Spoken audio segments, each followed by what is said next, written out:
Good morning, everybody. Welcome. No, I have to find you.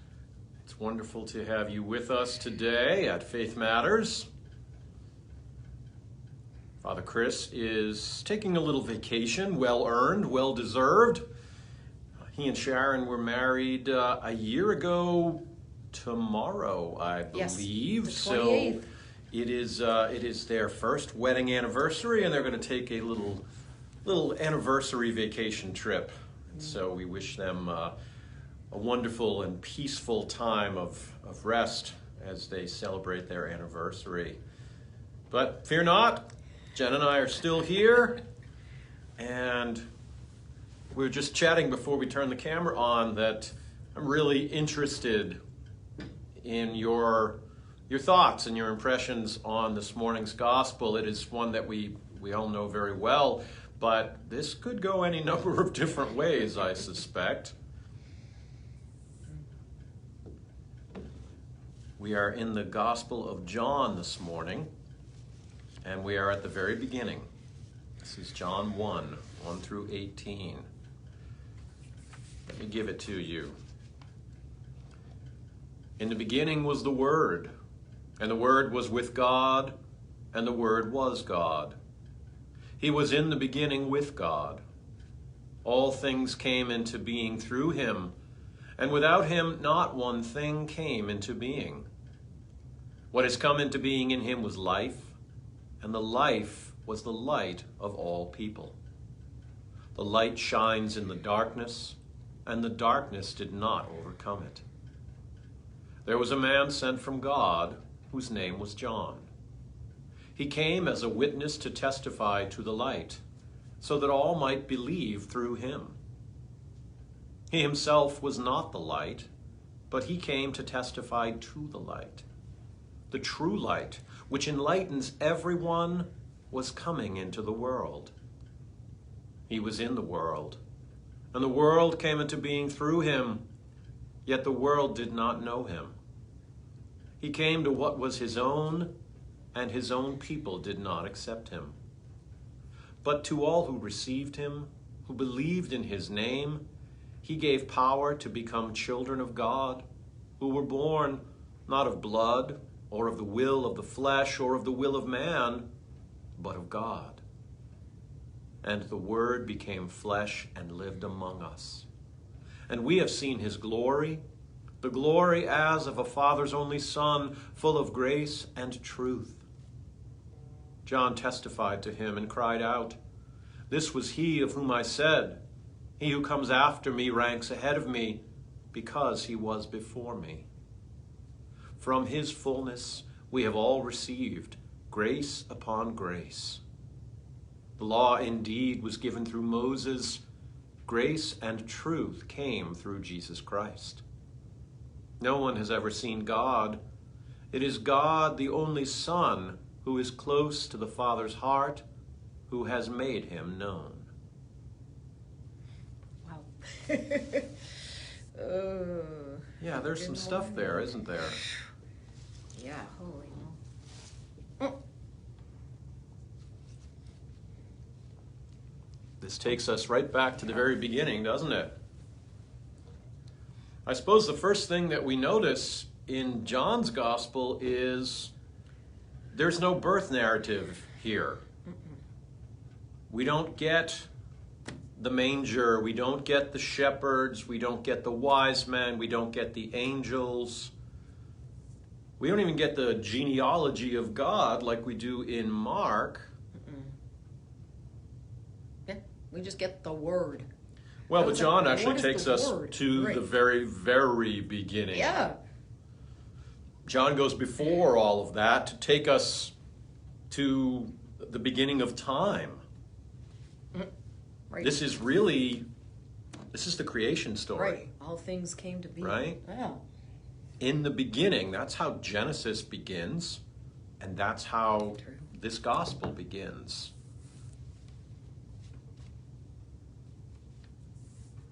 But I would think it would be a little confusing if you didn't know what the Word was. Like if you're reading the gospel the first time and go, what word? What is a word? Exactly. Well, and the Word was with God, and the Word was God. The Word in this is Jesus. Yeah, but So this is one of those ways that we can approach the concept of the Trinity, right? Because this shows us that Jesus was not a latter creation. God didn't make Jesus. Jesus has always been and is separate and distinct, but part of God. And through Jesus, that's how the world was in fact created. right. And we get the light reference again. We get the light Yeah, reference. light. Judy says, my grandson pointed out to me that universe is uni, meaning one, and verse, as in word. Wow. Yeah. That's cool. Perfect. One word.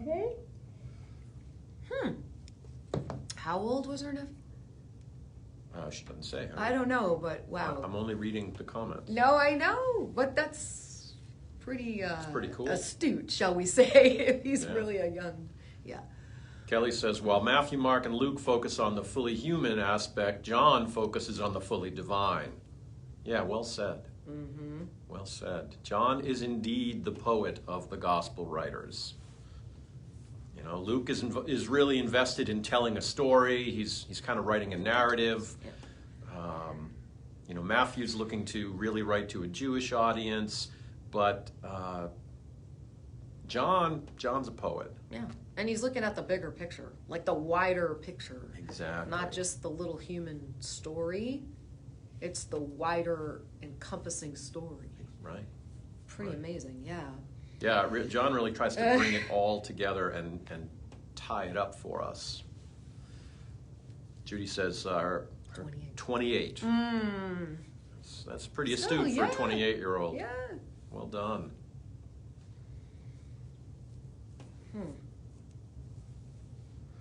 So what, there's a lot of comfort in here, right, folks? Did anything challenge you? Did anything surprise you? Did you hear something that maybe you haven't heard before or have overlooked in the past?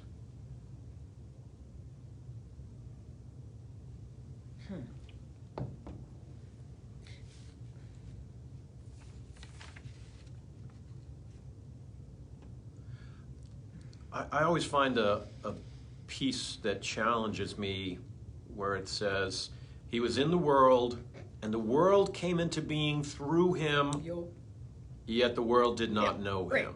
That's exactly the one I was looking at. Like, how could they not recognize? He came to what was his own, and his own people did not accept him. Ouchie. Yeah. Yeah. Yeah. And that's kind of what we talked about in the Christmas Eve sermon, if you had a chance to participate in that. I talked about it's a choice. We have to choose to embrace Jesus. And there are people who don't. Right. And that's a choice where we are given free will to make that decision. But I think he came so unexpectedly that people weren't looking in the right place. You know? Like maybe if he was born in a palace and it's like, okay, here's the king or whatever, Right. they would have said, oh yeah, here he is. But because of the way he was born and how he was hanging out with the people that weren't in the spotlight, shall we say, they missed it. Yeah, but that's one of the major challenges with Jesus is that he defied all of the expectations of the Messiahship. Right. The Jews are still waiting for a Messiah, but Jesus wasn't going to accept their paradigm. He had a whole different concept and a whole different agenda.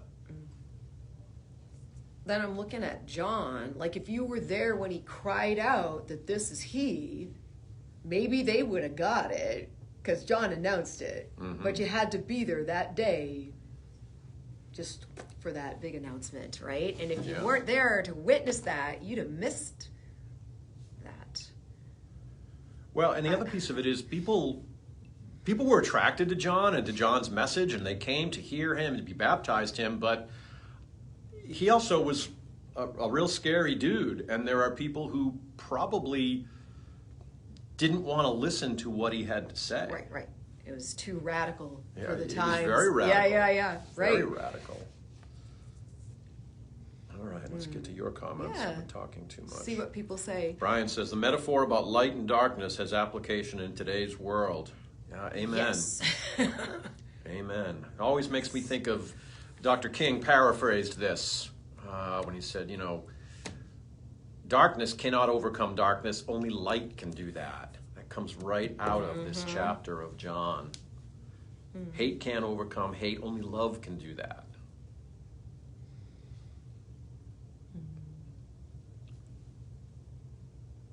Probably my favorite and most profound passage. Yeah. We're living in God's heart. Yes, ma'am. I seem to recall hearing that too recently. Rosalie says, how can we accept what we do not understand? Yeah. Well, that's kind of where faith comes in, isn't it? Faith picks up where sort of our understanding fails us. When you can't prove it, then you have to fall into faith. Or lean back into faith and let that faith support you. Pat says, listening to you this morning reminds me of sitting on the floor in front of my grandmother, who was sitting in her old wooden rocking chair reading from the Bible and explaining her beliefs. Wow. Such a special time. Oh, what a gift your that's grandmother gave Pat. you. Yeah, thank you. Exactly. Wow, I have that vision now in my head. I'm going to be mulling that over all day. I like that. But that she was passing down the story, Exactly. The faith. That's amazing. Yeah. Faith is the key. Faith is the key. That is true.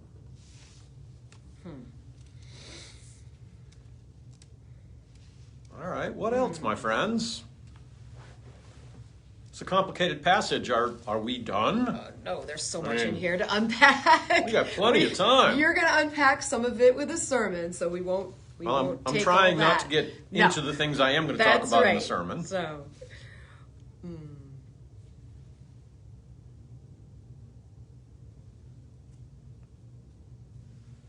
But he does bring people back to the law, and then that Jesus is going to come and be the truth and give grace.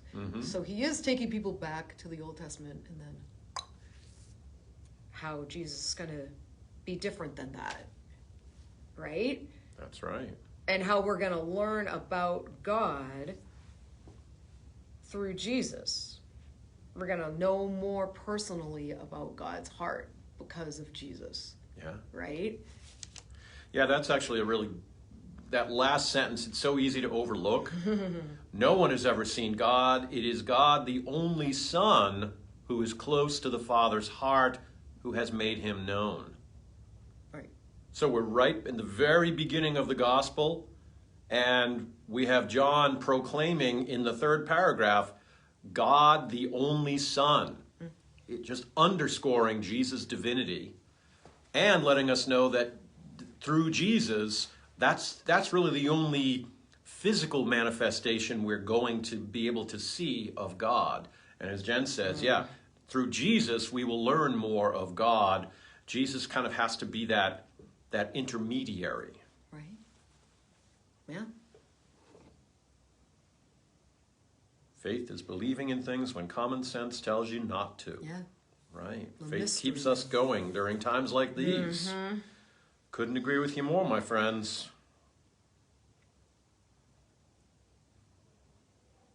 We don't know. Is this the same John who also wrote the book of Revelation? Scholars have been wrestling with that one for quite some time. This is thought to be, well, first of all, none of the Gospels have been proven to be definitively written by the people who are supposed to have written them. Back then, there was a concept of writing something, but ascribing the name, ascribing the authorship to someone famous or someone you admired, and that wasn't plagiarism, as we would call it. That was actually a huge compliment. Flattery. That was a way to flatter someone. So we're a little sketchy on that, but most scholars agree that This gospel was written by the Apostle John, who many people believe it refers a lot to the disciple that Jesus loved, but it doesn't name him. Most agree that that is, in fact, John, and that John is the one who wrote this particular gospel. There's less agreement, but still reasonable agreement that this John lived to a very old age, because this was the last gospel written, and also ended the time of his life on an island called Patmos, which is where he wrote the book of Revelation. So it may be the same person, it may be a different John, or it may have been written by somebody else and ascribed to John, again, as a compliment. It's kind of weird for us because our world is completely different. Yeah. Okay, what have we got? Dark forces continue to suppress Christianity all over the world, yet the light continues to shine. Yeah. Yeah. What was John's source for these passages? We don't really know. I mean, at this point, John's Gospel was one of the last books written, and it was about AD 70, so this is 35, 40 years after the events had taken place.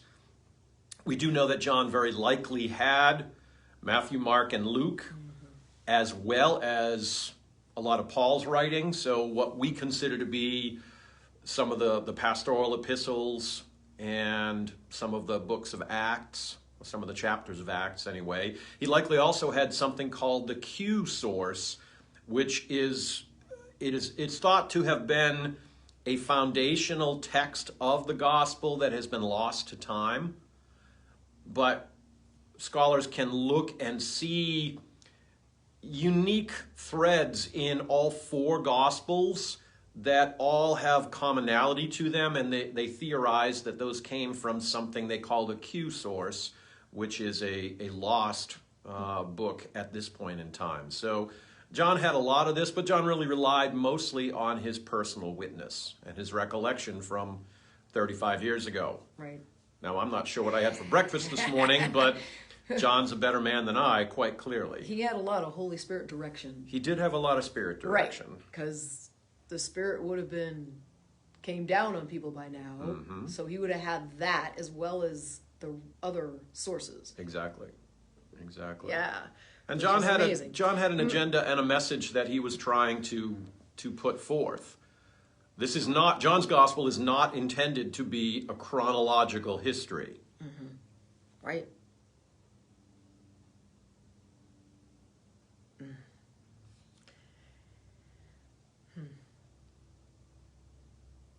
What else, folks? I thought you were going to be just flying with lots of things here. I'm looking at the clock, realizing how much time we have left. This is unusual. People are quiet today. Yeah. Yeah. I think everybody's just got a little bit of a Christmas. I know. Well, I was struck by light because the season of Christmas, there's so many lights.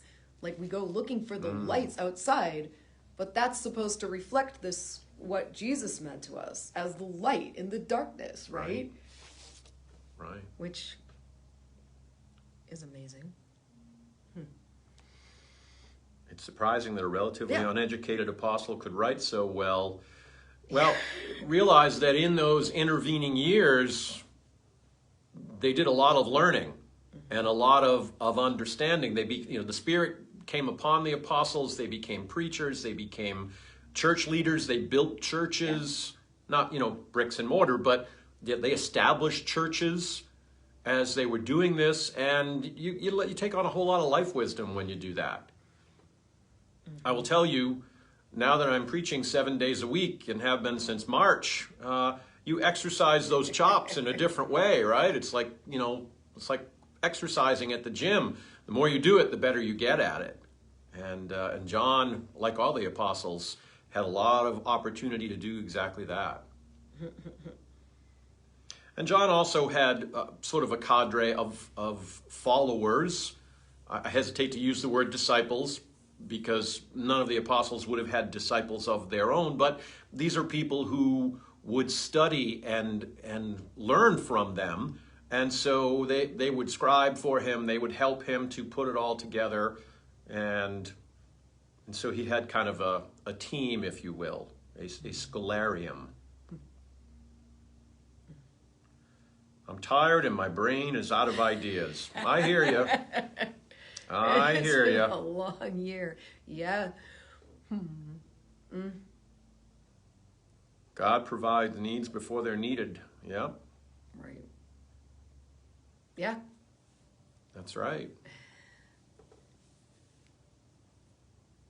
Yeah, someone alluded to what you're going to talk about. The grace upon grace. So we yes. will... We will get to grace upon grace in the sermon. That's right.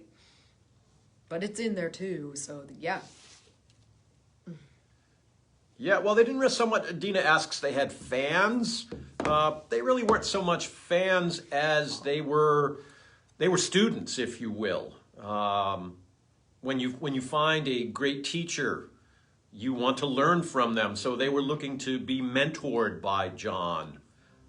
John, by the way, was probably the last living apostle who could talk about Jesus in the first hand. By that point in time, the rest of them were all gone, and John had been in the physical presence of Jesus. I mean, think about that. Sought out, yeah. You know, who would not go and see John? Uh-oh. Well, Brian, you're alluding, I think, to the book of Revelation. Revelation is a weird one. We will get to Revelation at some point. Yeah. It's kind of one of those books that you really do need to spend some time on. And unpack it, yes. Because there's things in there we haven't seen or we don't have any reference point to. Right. Right? Yeah. Right. But you also, if you're looking at Revelation, well, just a little minor snippet on Revelation, you have to also recognize that it's somewhat allegorical, and it's got two purposes. One is obviously the divine purpose, but the other is to really attack Rome for all of its failings. So when it's talking about the great beast, it's really talking about Rome.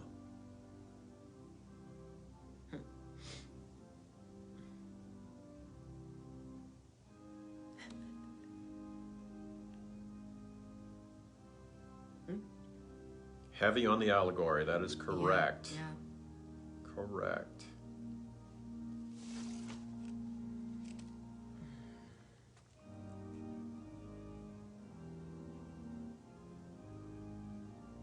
Well, since we seem to have run out of steam on the gospel passage, anybody have any feedback on the Christmas services? I don't know what we're going to do at coffee hour today because we have nothing else to plug. We have been shamelessly plugging all of the different things that are going on, and now that has come to an end, and we're going to just take things down a little bit, which is probably a good thing. Certainly is for our tech and music departments. They have been putting in Herculean amount of effort on all of our behalfs. Yes, you can hear Kathy warming up the organ. That's right. You're getting a little taste of what's going on. Yeah. Right.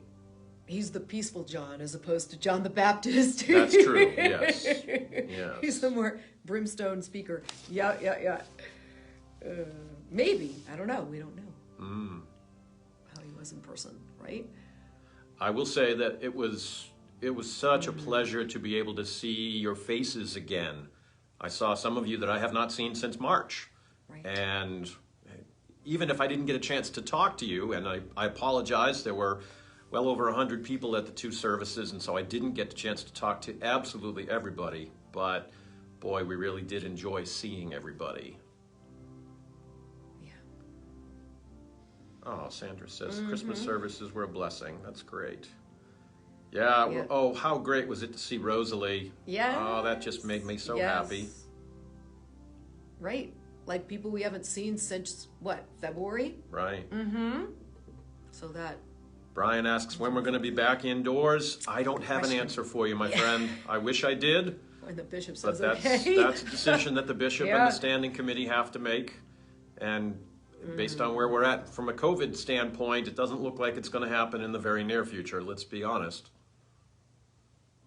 So we had a beautiful and overcast and chilly 8 a.m. outdoor service this morning, but we had 25 people show up, bundled up like they were at a football game, but that was good. Great.